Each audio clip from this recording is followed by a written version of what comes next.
ফুরিয়ে যাওয়ার আগে আমায় কুড়িয়ে নিও। গানটা তো ছোটবেলা থেকেই সাথী নাকি? হ্যাঁ, মোরলেস আমি স্কুল লাইফের আগে থেকে গান শেখার চেষ্টা করছি আর কি। ওকে, তো যারা গান গায় বা সংস্কৃতির যে কোনো শাখাতেই বলি, তো সবসময় ফ্যামিলি গ্যাদারিং এ তাদের প্রতি একটা রিকোয়ারমেন্ট থাকে কিছু না হতে একটা গান শোনাও। তো ব্যাপারটা নিশ্চয়ই এরকম ছিল, খুব স্বাভাবিক তাই না?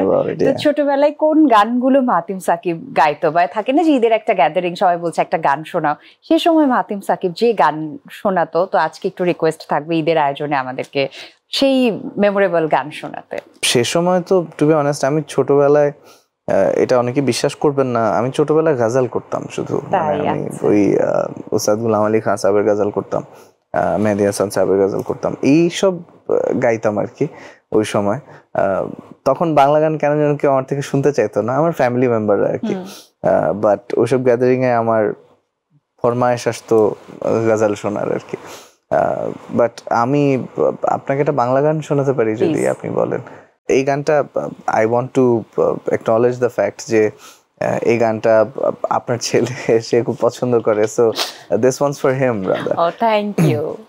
ফুরিয়ে যাওয়ার আগে আমায় কুড়িয়ে নিও, ফুরিয়ে যাওয়ার আগে আমায় কুড়িয়ে নিও, বেঁচে যাওয়া ভালোবাসা আমার জন্যে রেখে দিও।